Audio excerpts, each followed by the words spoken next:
Yeah. Michael Fassbender. He's been on that since, like, day one. Michael Fassbender is always down for the catch. Like Pacquiao. But fucking... Yeah, Tom Hardy. I'm vaguely... I don't know. He's British.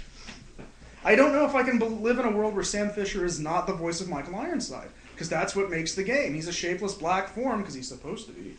And he talks with that awesome fucking Michael Ironside voice that no one can match. Tom Hardy's got a fantastic voice and is much older than he looks. And I've seen his pubes, and that's odd. So, this is a chance for him to maybe make a bigger splash with American audiences, because we're going to talk about Chris Nolan, and I'm going to talk about Bane, and how big a fucking blue balls experience that was for me. Such a letdown. It's not Tom Hardy's fault. He lost his face in that one. But this is a chance to connect, It happens, someone has to fill the void Liam Neeson's going to leave, because his cock is huge. Old joke. But yeah, I guess we'll hit some Bond after, a little breaky poo, and we'll change the format for now. So, sit tight, baby. Back again.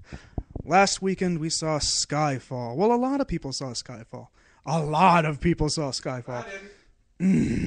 It was the most profitable James Bond film to date, and the highest grossing Daniel Craig film, aside from the one Quantum of Solace, also Daniel Craig. Beat it by 20 more million, and I liked it better than Quantum of Solace. But this brings up the whole quizzy buck of a 24 film franchise. This James Bond fellow, he has a legacy. So, I'm going to hand it over to this movie guru. He can give his 2 cents without any spoilers, and we'll talk about the character and his effect on pop culture, by and large, after he says Skyfall is good, because I guess you're going to say Skyfall's good, so... Yeah, I mean, Skyfall was pretty amazing, I won't lie. I was a little disappointed, without giving, too many spoilers. It's kind of back to business as usual. Whereas Quantum of Solace and Casino Royale were kind of taking it a more new direction than the Bond franchise was used to, and that being said, it's a solid ass movie. It's solid as hell, and it is certainly a more consistent and strong franchise than the Batman movies, unfortunately so. But I can't. Why haven't you seen it? Why haven't you seen Skyfall yet? I haven't had money and haven't had time. What are you doing right now? Why are you here doing this and not watching the movie? Because I committed to being on a podcast. Really appreciate it. Oh, God. We're casting. We're changing the game. Do you not know that you don't leave the dead air? Give me the fucking Holy shit, you vamped, man. Improv. We've done it. It's okay to hear you guys. I think this is a good format change.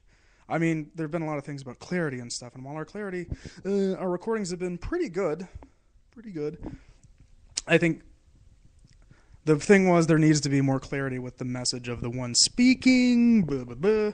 So I think now you guys can, like you two, Justin and Andrew can be like, hey, I haven't seen that fucking movie yet, and I can still make my point. My point goes over yours until we get better digs.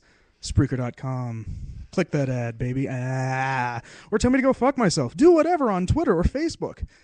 Where are our friends at? I've asked all these questions for so long. And no one. I'm just asking them in the darkness. Okay. That's fine. No. So, Justin hasn't seen Skyfall, but we keep fucking saying that.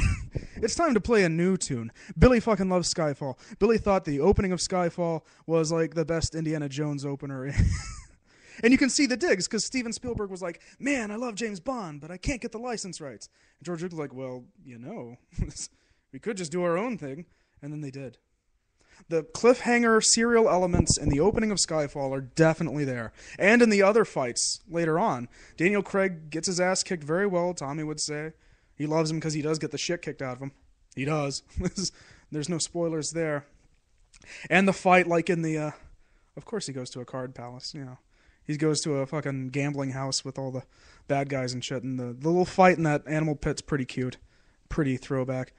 They steal a gag from Judge Dredd, but they're British, so they get to, even though Judge Dredd is American. Mm-hmm. You get breaking the law. I think we're the ones that watched it. The ones. No, it's in the comic. The two movies of Judge Dredd are actually quite comic faithful. It's just the minus helmet, and that's it, really. Slap a helmet on Stallone, it's pretty faithful. Kill Rob Schneider early, and it's a completely faithful. It's kind of goofy. Yes, it reads goofy. Everybody has a punny name and shit. It's great. I love Mega City. It's a fantastic Rico and the clone thing. That's a story arc. Anderson and her sexiness, and we'll talk about that during the cosplay bit. Olivia Thirlby. Yeah. But back to Bond. Bond would hit it. Carl Urban for Bond? He's Australian. How dare you? No, Idris Elba is confirmed for the next Bond. We'll go to the future, and then we'll go back to the past. Dude, that newsfeed is like ancient. I've seen that rumor all over the place. I mean, I'm down. Don't get me wrong, but After two or three more, dickheads. yeah, I did read that. It is too. Daniel Craig and his jug-eared fucking face. I mean, he's my favorite Bond. Favorite Bond of all time. Well, I asked on the Facebook page and got many responses. Justin, you didn't answer. So, who's your favorite Bond and all that good shit? Why don't you lay it on us? Honestly, my favorite Bond. Oh God, I can tell you two of my not least favorite Bonds are. I know some of you out there are gonna slap me around, but I don't really like Roger Moore or Timothy Dalton. That's like what everybody says. I don't like either of them as Bond. I mean, I don't know. Roger Moore was too tight-ass to be Bond, and Timothy Dalton, I don't know. I just couldn't get behind him as Bond at all. Apparently, right? I love the Living Daylights. I think it's one of the best Bond movies. It's a sneaker. It's a sleeper. It's fucked because apparently some shit goes down in those movies. Yeah, it really does. I mean, There's License to Kill, and yeah. That's enough to ruin a franchise. Well, his last film came out in 1989, and nothing else was coming out that summer. Fucking everything else came out that summer. That's what kind of... Yeah, I mean, Batman? Batman, you got Indiana Jones and the Last Crusade, you got Do the Right Thing, UHF, that doesn't count. Shit, Thank you, Weird Al. There's a shit ton more that I'm missing. There's a Star Trek 5. I'm with you. I love Star Trek 5. Billy, you don't have to look it up. You don't have to look it up anymore.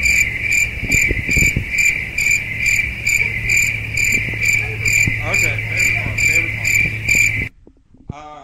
Honestly, was not a fan of Casino Royale nor Quantum of Solace. Saw them both.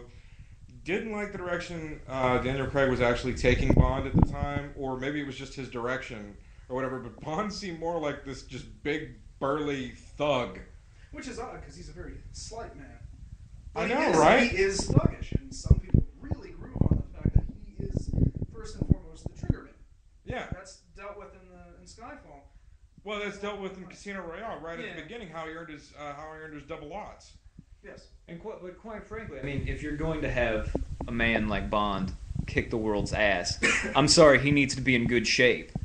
None of the Bonds before him were in as good a shape as this guy. Sean Connery was absolutely. He was in good shape for the 60s. He was in good shape for, laying out in the sun. And that's it. But Sean Connery had the smoothness. Sean Connery had the smoothness going on. Now, Pierce Brosnan, he was a very slight man too. Apparently, James Bond just isn't a big bulky dude. He got chubbier as time went on. Little bit. Man can't sing. I saw Mamma Mia. Oh. Shit was weird. It's not like he couldn't sing. It's like he. I thought we were talking about Bond, not Pierce Brosnan's singing talent. Well, what? Yeah, okay. What singing talent? He had something lodged in his throat. Superman. So wait, okay. So now you're narrowed down to maybe George Lazenby? Yeah, totally. On Her Majesty's Secret Service. Love that movie. Woody Allen? Oh, of course. Woody Allen. Oh, that was just fucking fantastic. now you know. So just say it. Sean Connery. Sean Connery? I can't say Sean Connery either. Do you even like Bond? I do. Why I are you love in this Bond. discussion? I love Bond. I love Ian Fleming. It's great. I think it's just the influence of Bond. I mean, he had a heavy influence in modern culture. At least as far as, bullshit we like. But the thing is I like the character. It doesn't matter who's fucking playing him. I like the character. Mm. You just don't like anyone they have ever picked to play Bond. No, I do, but I like each of them for different reasons. Like, Sean Connery had the smoothness with the ladies and all that sort of stuff, and he really played up the, James Bond probably has like 57 illegitimate children and, probably more diseases. He's got the galloping cock rot that probably made his dick turn plaid and fall off. I mean... I'm sorry. I like to believe that my super spy is actually smart enough to use a condom. Though we may never see it. Well, it's probably a condom dispenser on his fucking watch. Because he doesn't want some bitch tying him down. No, sir. Well, how do you know? It was the 60s, man. Free love. Smart love. Q Branch developed that special condom. Oh, yeah. I'll bring it to Sean Connery. Fine, my favorite Bond is Sean Connery. Number one, when you think James Bond, you see the face. That awesome face that was reused on every fucking poster ever with the sideways gun and the superimposed shit. Awesome. He's totally flying a plane. That's right.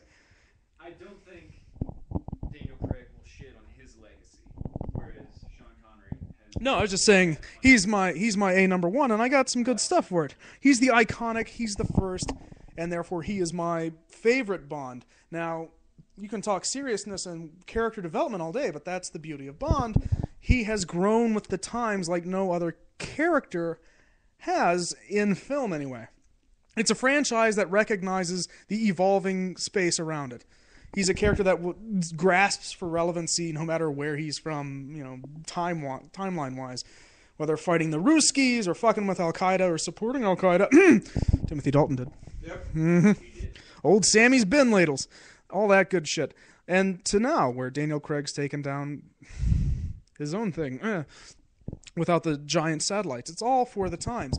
I love Sean Connery as James Bond because it's the sexy hero we didn't have, and it was a good thing for post-war Britain. Well, not only that, dude, but it first introduced us to spy gadgets.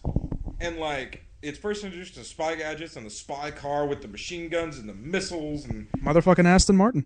Right, the Aston Martin. And also... It gave us, the supervillain, like the honest-to-God Pulp Fiction supervillain of, the 40s. The guy that was sitting... I mean, you had... Oh, God, what was his name? You had Blofeld and shit, yeah. Well, Dr. Evil is based off of a combination of Dr. No and Blofeld. Mostly Blofeld, though, because the Donald Pleasance version with the cat and the scar... I like what James Bond represents because my mom introduced me to James Bond, and she was way into Sean Connery because she was 9 and shit when the first, Dr. No came out, and all that stuff. It was an escape for her coming from rural backgrounds and shit, and she's gonna fucking hate or love this, but I don't care. And the way I look at it, objectively, the way I see it, is that action heroes back in the late 50s and early 60s, what were they? They were cowboys by and large.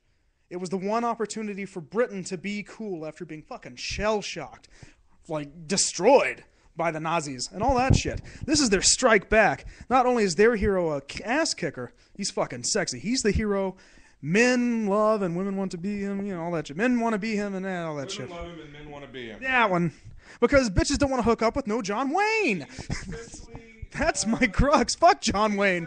Old Spice guy and the most interesting man in the world all slammed into one. That's James Bond. Back then, and chicks dug that. Of course he slaps her on the ass. She likes it because fuck John Wayne. I keep saying that. Full of tumors and shit, all barrel-chested. The dudes loved him, but I was hard-pressed to believe that ladies were like, oh, yay, Rooster Cockburn. I'm moist. Well, sure. I mean, it's the Andrew Dice Clay bit where it's like, John Wayne, I fucked him, but... this is the character that made it sexy to be an ass kicker, and it wasn't like he's covered in filth and hog guts to get into it.